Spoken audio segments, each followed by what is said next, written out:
Welcome back to Fox Recaps. Today, I'm going to explain the movie Fluke, released in the year 1995. The movie begins with a man named Thomas P. Johnson chasing his friend and business partner, Jeff Newman, down a two-lane county road. Tom is urging Jeff to pull over, but Jeff continues to speed. Suddenly, a truck appears in front of Tom's car and he's forced to quickly swerve his car off the road. As a result, Tom's car is sent flying, ultimately crashing into a tree. The movie then cuts to a female golden retriever and her 3 puppies, which includes a multicolored puppy that live in a secluded corner of a city. One day, the golden retriever and her puppies are picked up by the city's authorities and taken to a pound. Eventually, all puppies except the mutt puppy are adopted and the animal shelter decides to put the puppy down. However, the puppy bites the city employee and manages to escape.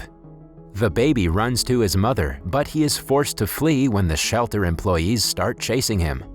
Strangely, the puppy keeps having strange dreams where he sees a woman and a boy.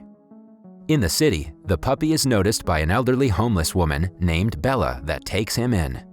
For some reason, Bella's ring also reminds the puppy of Jeff Newman proposing to his wife, Carol Johnson.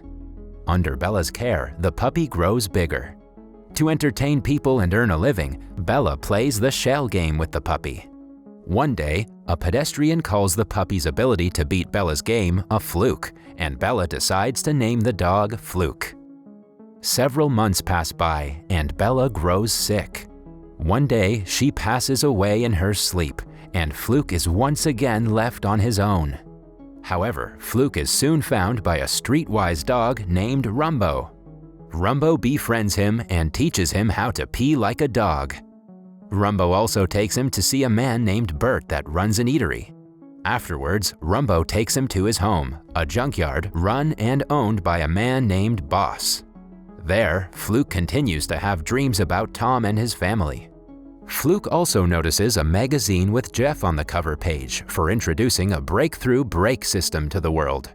It finally dawns on Fluke that he was once a man named Thomas P. Johnson, who died in a car crash. Fluke is sure that Jeff conspired to eliminate him in the former life to take over their business. Fluke shares the revelation with Rumbo, but he calls it nonsense and advises him to ignore such dreams and thoughts. One day, Rumbo catches a man named Sylvester stealing from Bert and barks at the thief to alert Bert. However, Bert shuts the dog down for disturbing the peace at the eatery.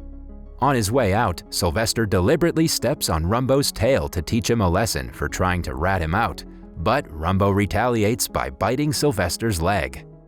Later, Sylvester threatens to call animal control on the dog, so Boss is forced to pay him to keep him quiet. Boss then punishes the dogs for getting in trouble. Even during his punishment, Fluke continues to dream about his family. One day, when Boss is busy with his work, Fluke calls Carol's number from memory. The call connects, and Carol speaks from the other end, finally proving that these aren't mere dreams, but memories. After becoming sure of his previous life, Fluke again talks to Rumbo about it, and this time, Rumbo admits having knowledge about it.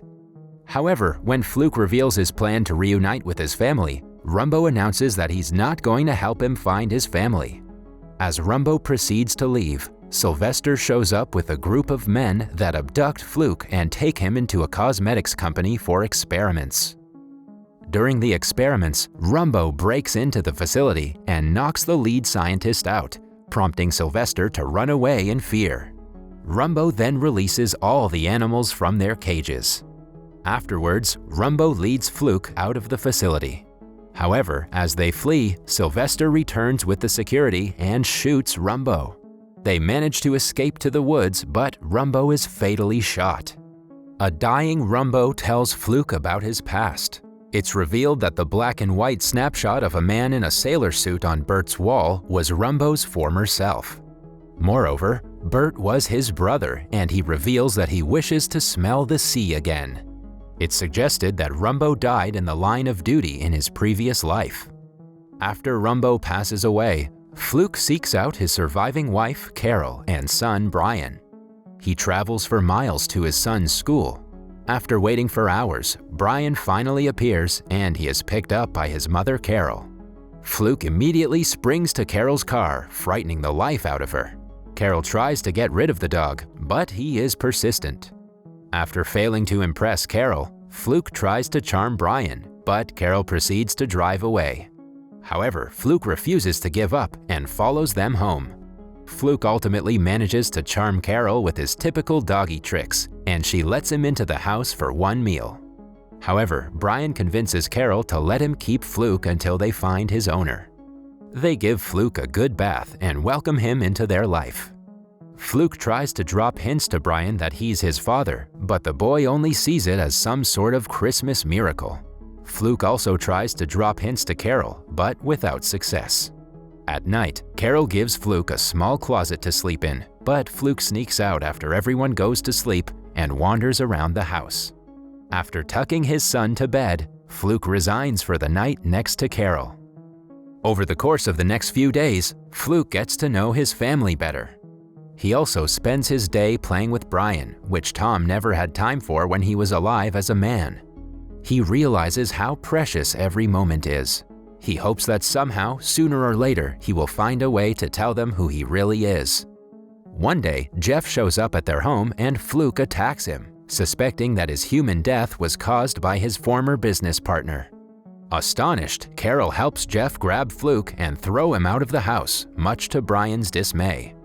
Jeff also calls animal control to get the violent dog out of the property, prompting Fluke to go into hiding. Later that night, Brian sneaks Fluke into his room in the heavy rainfall. After Brian falls asleep, Fluke heads out of the room and eavesdrops on Jeff and Carol's conversation. Carol brings up Tom and expresses regret for not being aware about what Tom was going through at work. Jeff comforts her, and one thing leads to another, and the two make out, much to Fluke's dismay. The next day, Fluke sneaks out of the house and heads to Tom and John's company. Meanwhile, when Brian wakes up with a fever and tries to go out to look for Fluke, Carol sends him back to bed. Before heading into the building, Fluke makes it a point to pee on Jeff's car. He also overhears Jeff talking to an office worker named Rose. Rose asks Jeff about Carol, and he tells her that she is much better than before, but she still misses Tom. Jeff further adds that he too misses his late friend. Fluke then sneaks into Tom's office and he recalls working late into the night and canceling his dinner date with his wife. Suddenly, the phone begins to ring, and as Jeff walks into the room, Fluke sneaks out. Carol speaks on the other end of the line and tells Jeff that Brian has got out of the house to look for Fluke. Jeff tells her to calm down, promising to find Brian. Jeff then swiftly gets in his car and heads to Carol's home. On his way there, he comes under attack from Fluke, who is hiding in his car in the back seat. Jeff quickly loses balance and the car crashes into a brick pillar. Fluke also sustains injury from the accident, and he suddenly regains the rest of his memory. He recalls having an argument with Jeff on the day he died. Jeff had designed a prototype for a brake system that was twice as efficient as any braking system around the world. However, Tom wasn't happy with it because it was twice as expensive, which meant less profit for the company. When Jeff tried to remind Tom that they founded the company to do something positive, Tom got upset because he was overwhelmed by the responsibility of taking care of his family. This led to an argument, and when Tom got aggressive, Jeff stormed out of the office. However, Tom started following Jeff in his car, demanding to speak to him. Tom kept ordering Jeff to pull over while recklessly driving on the wrong side of the road until he swerved off to avoid hitting an oncoming truck and died. Jeff rushed to Tom's side and tried to rescue him, but without success. It finally dawns on Fluke that Tom was just a distant workaholic that pushed his family and friends away. Everything had been Tom's fault, and Jeff had always been his true friend. Stricken with remorse, Fluke goes over to help Jeff just like he did when Tom met with an accident, and an injured Jeff seemingly realizes Fluke's true identity. However, Jeff bears no ill will and tells Fluke to go find Brian before the latter catches hypothermia from the falling snow.